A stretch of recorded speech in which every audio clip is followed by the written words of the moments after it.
This is Billy Kay, welcoming you to Scotland's Black History, a series from 2003, updated with new material from people like Katrina Devoyle, whose work teaching in Sierra Leone little prepared her for racism here in Scotland.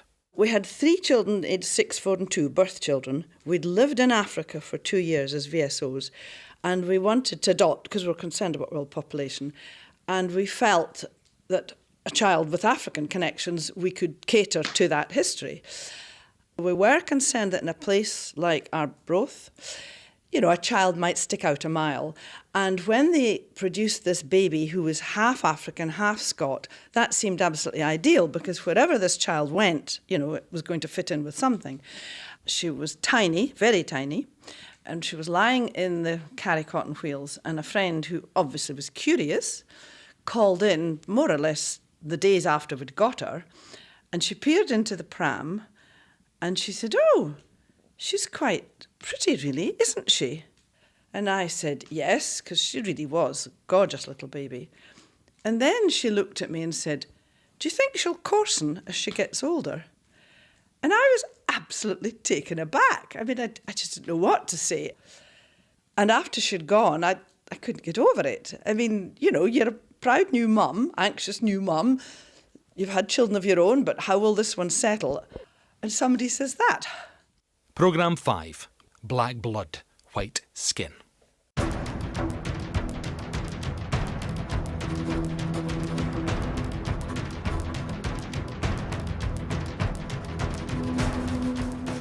My name is Francis Sudom, and I'm the great-great-grandson of Mary Slazer, missionary in Calabar.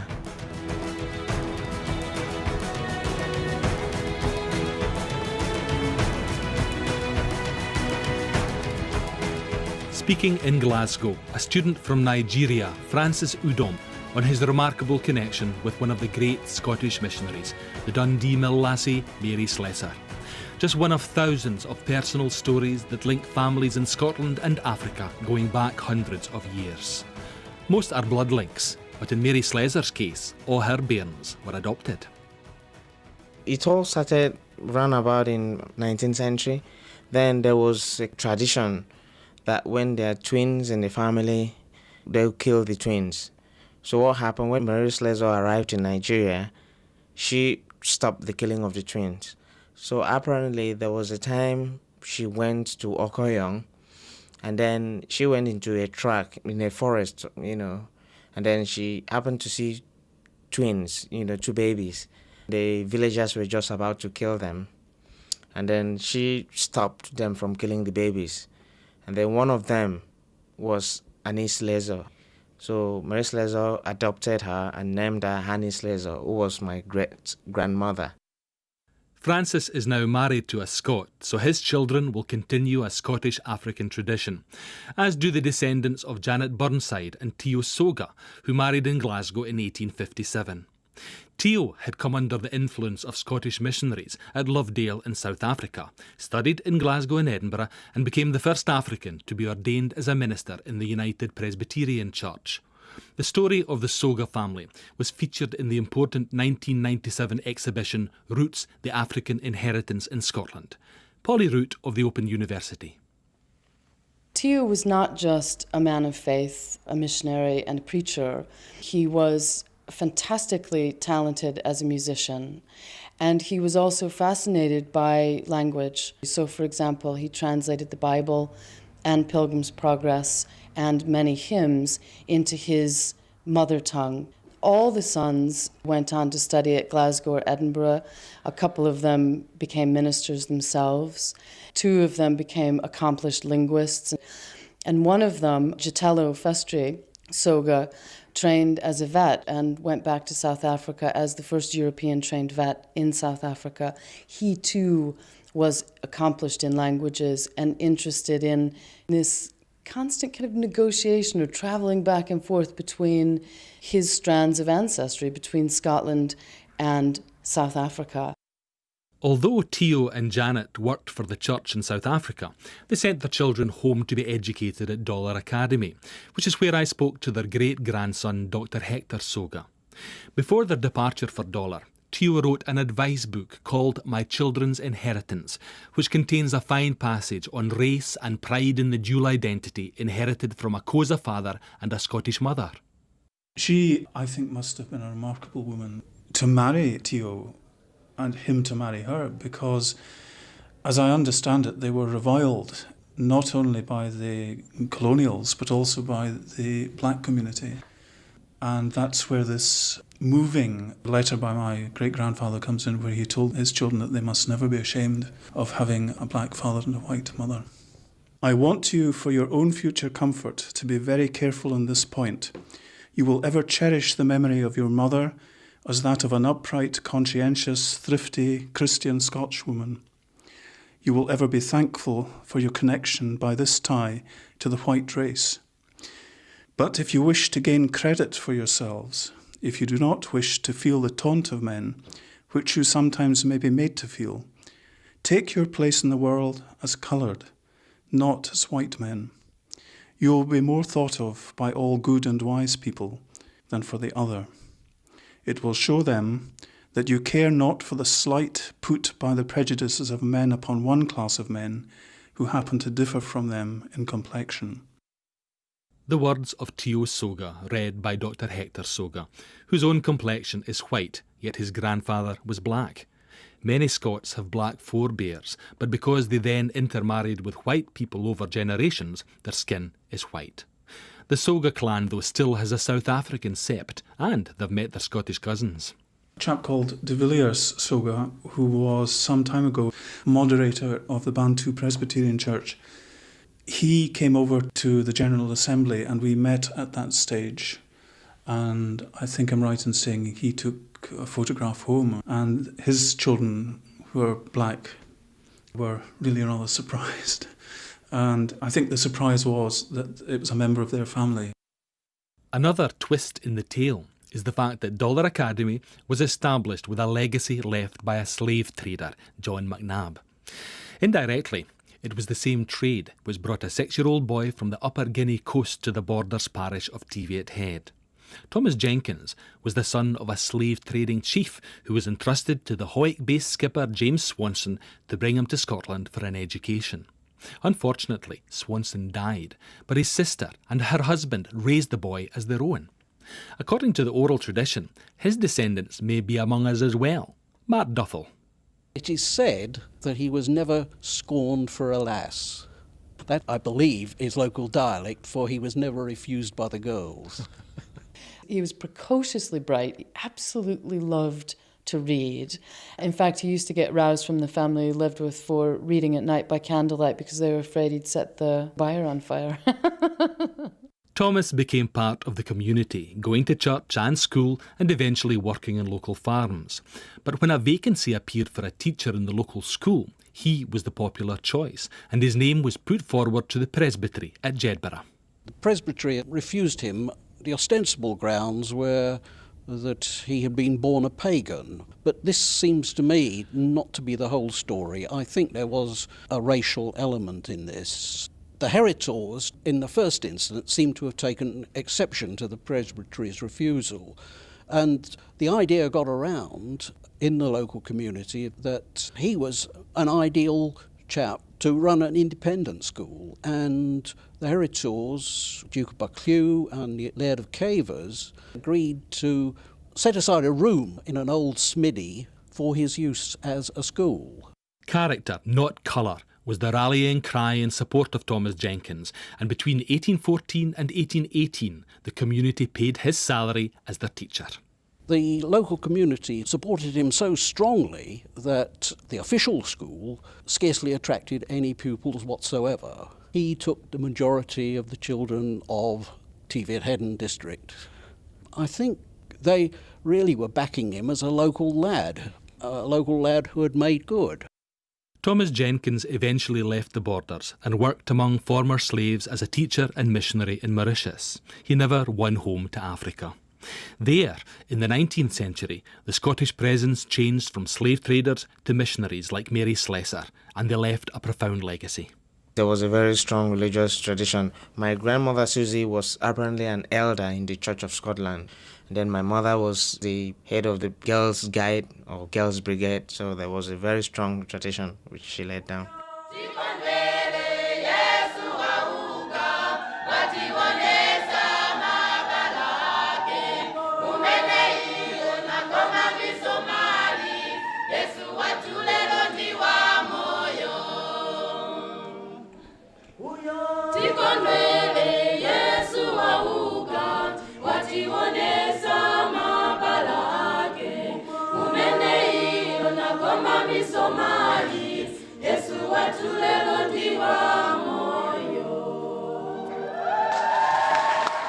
The passion of the choir in a Scots kirk in Malawi. Further west on the Gold Coast after the First World War, the Presbyterians took over from the German Basel missions, and I met a lady whose parents were among the first Scots in the area. I let her introduce herself. Mrs. Elspeth Elder, And what year were you born, Elspeth? 1903.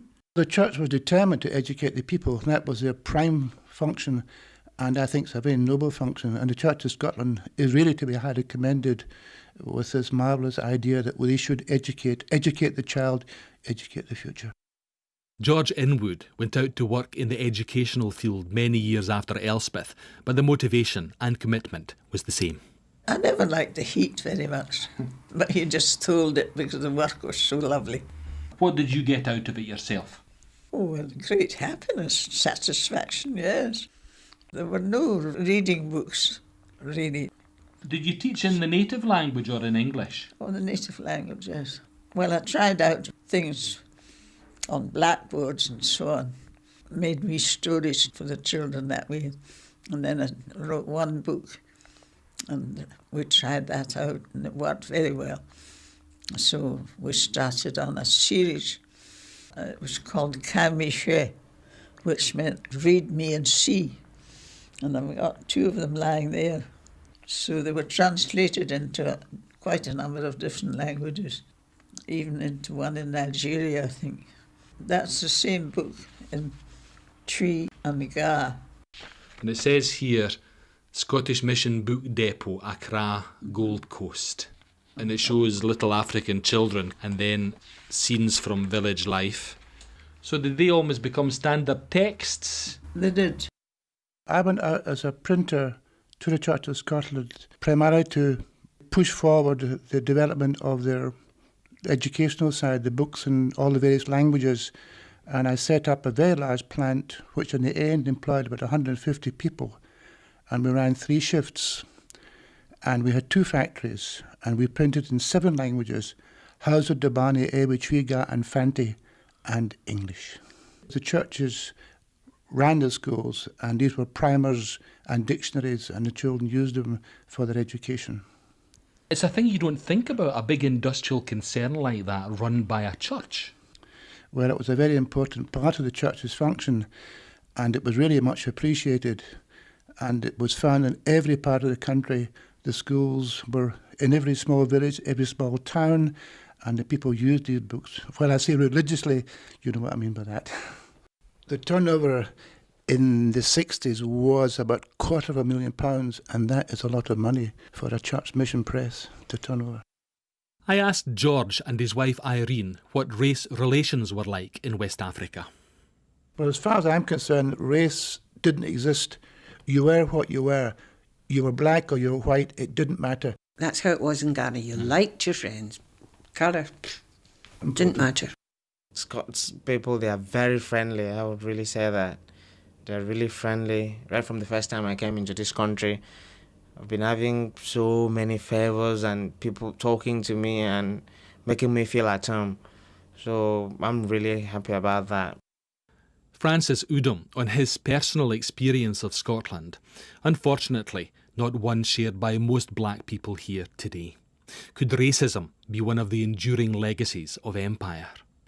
Many blame David Livingstone for pioneering imperialism, but his biographer Andrew Ross believes he was pro-African from the very beginning.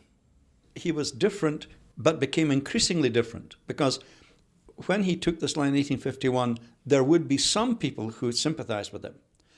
But by the 1870s, he really is out of touch with prevailing opinion in Britain and America. Remember, this is the period of Jim Crow in America, where segregation is going to be imposed on the whole of American society. This is the time when the intellectual world presumed that science has proved that there are inferior, superior races that genetically can never change. Now, in that atmosphere, Livingstone is simply misunderstood. People don't understand what he's talking about. And a classic example of the clash is the extraordinarily friendly meeting between him and Stanley, because Stanley is overwhelmed by Livingstone. And for a few months, he's almost converted by Livingstone, to a different view of Africans. But in the end, the meeting between Livingstone and Stanley is the confrontation between two different ways of approaching Africa. And it's Stanley's way that's going to win, because Stanley is one of the people who helps to conquer the Congo using the machine gun and the repeating rifle. And he represents the scramble for Africa that's going to happen afterwards. Many people saying they were doing it in Livingstone's name, but nothing could have been further from the truth than that. I think that racism is very much informed by what happens in the 19th century. It's informed by the imperialist adventure and the idea that British people go out to colonise and run other parts of the world which, according to imperialist mythology, if you like, actually weren't capable of running themselves beforehand. And I think that changes the nature of British white people's relationship with black people that they encounter.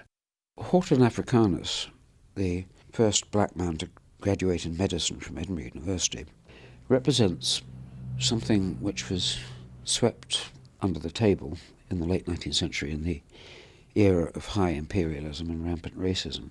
Circa 1860, a man called Samuel Crowther, who was a freed Yoruba slave, became Bishop of the Niger.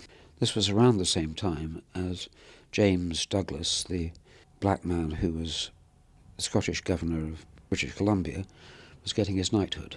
There was a point, circa 1860, when in the British Empire it was possible for people of colour to ascend to every kind of height. 20 years later it was completely unthinkable. So Horton Africanus represents, that moment when racism still hadn't got its malign grip on British society. Angus Calder and James Robertson.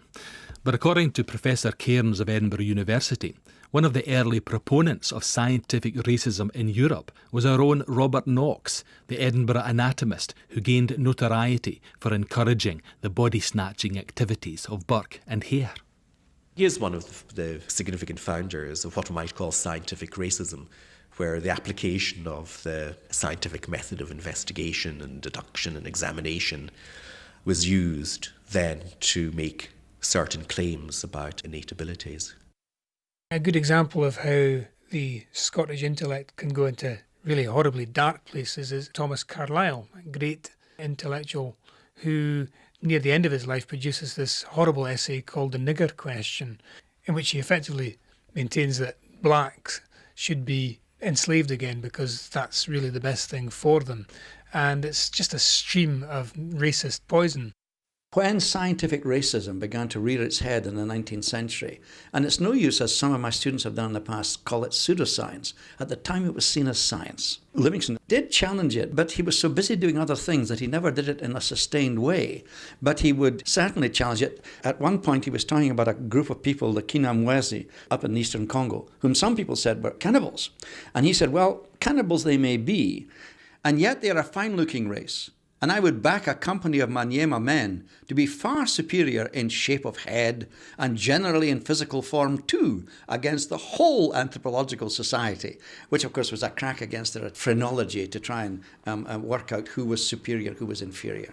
So he despised that whole idea? Oh, totally despised it and thought it was even funny. Little did he know that that attitude is going to come to dominate European thinking right into the 20th century. That there was a hierarchy of races.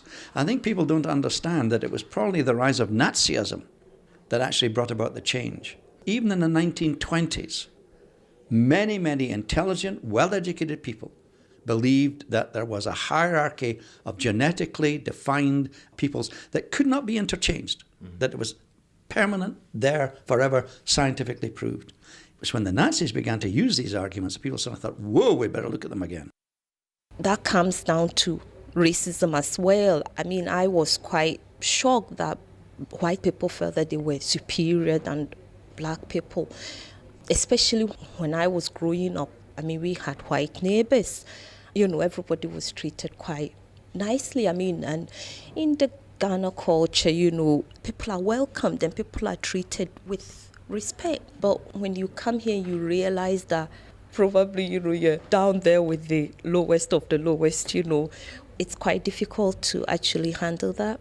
Cecilia Bokor, a Ghanaian lady living in Glasgow, on just one of many unpleasant surprises awaiting her when she arrived in Scotland, the ingrained racist assumptions held by many in this society. Worse than that is when people confront her with their ignorance. She's about to describe an incident she experienced one morning on her way to work. Kokumo Rocks grew up in a Fife mining village. Her father was Nigerian and one of the few black people in the area.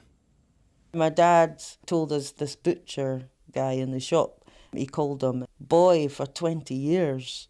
He used to say, what do you want, boy? When my dad told us, we were so angry. And he said, you should go down to that shop and tell him to stop it. You know, and eventually he did. After 20 years of getting called boy, he went down to the shop and said, don't you call me boy, I'm a man. So we were really impressed with him. But that was the only time he ever brought racism up. As I was walking along, I heard someone speaking from behind me. So I turned around and I saw a young man. All I could hear was, you black woman, you're a third-class citizen. I looked at him with a blank look, really. And then he took a few steps ahead and turned around and touched his face and said, see this, white man, first-class citizen, white woman, second-class citizen, black man, third-class citizen, you black woman, fourth-class citizen. And the funny thing now is that within a split second, I had been demoted from third class to fourth class citizen. You know, I mean, it just happened just like that, you know. So that was the funny part of it. But then I kept thinking, no, it's too early in the morning, you know. I mean, I wouldn't say anything. Then I thought, well, but then he can't just say things like that and get away with it. He would do it to the next black person that he sees. And I called him and I said, oi, you don't know what you're talking about. You're a bloody bastard. The look on his face was like total shock, because in his mind, I couldn't even speak English. But then I just put on a Glaswegian accent and spoke his language, and he was so shocked. I mean, his face was a picture. As soon as I said, I just kept walking, and all I could hear was, Miss, I'm so sorry, I didn't mean that. I didn't mean what I said, I'm so sorry.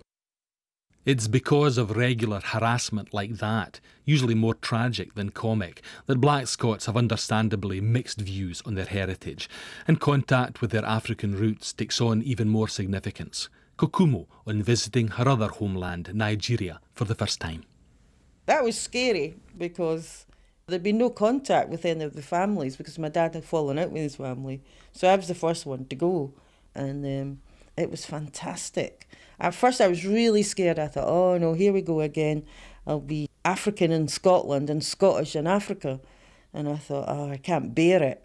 And I was really scared. But all the time I was thinking, oh, they'll love me and that's what I really want. And I kept thinking, oh, but no, I've got to think they might think I'm British and they'll say I'm Scottish. And I was trying to prepare myself, but actually my hopes and my dreams and my guts were wanting them to say, oh yeah, you're African. And they did. It was fantastic. I met my uncle off the plane, and my cousins were there, and they took me in the car and they took me to the house, and everybody was over me, and then they took me to meet all the aunts and uncles and cousins, and it was great.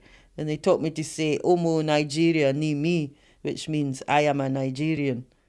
Of course, all of the countries of the Scottish African diaspora, Nigeria, Ghana, Malawi and others, have only been in existence as independent nations since the late 1950s and 60s. And again, there was an African influence that Scots who were there at the time brought home with them.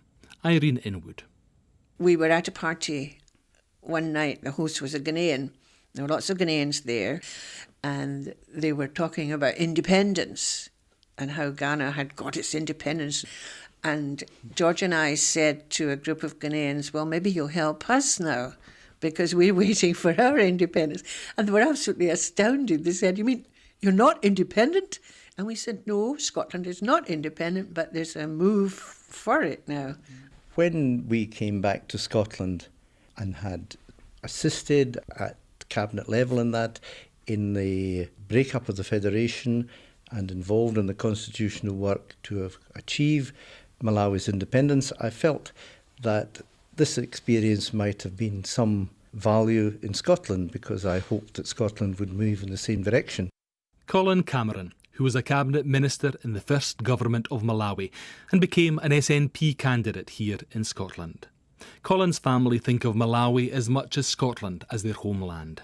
Sadly, for those of us who value Scotland's egalitarian, humanitarian traditions, it's often harder for black folk to feel the same unqualified sense of belonging here. For people like Cecilia, looking back on the British heritage in Ghana, or Jeff Palmer, raised in a Jamaica which was an English colony long before Scotland joined her southern partner in the great imperial adventure, the legacy of empire leaves a taste which is bittersweet. Sometimes I feel that in a way we were robbed. If that's the right word to use, yes, we were robbed in a way. We got the British coming in saying, this is how life should be. And then you come here and you realize that it was all a lie. All this you've gone through from the very day you were taken out your house 400 years ago, and you then arrive back to be told you don't belong. It was all a joke. We didn't really mean it. We just wanted the sugar and the coffee and the stuff. Look, don't be naive. And the fact that you now speak our language, the fact that your attitudes and your culture is based on our own, the way you see yourself, your whole life is fashioned around this culture that was given. And then when you arrive, you're told you're an incomer and really have no right here, and the sooner you go back, the better. It's like if somebody were to say, you're no longer Scottish. I feel that even somebody who came from Europe and became Scottish because of they've lived there and they're born here and stuff, for somebody to tell them, even if they were one generation, that they weren't Scottish, it would upset them. Much less to tell somebody who's been associated with the culture for nearly 400 years.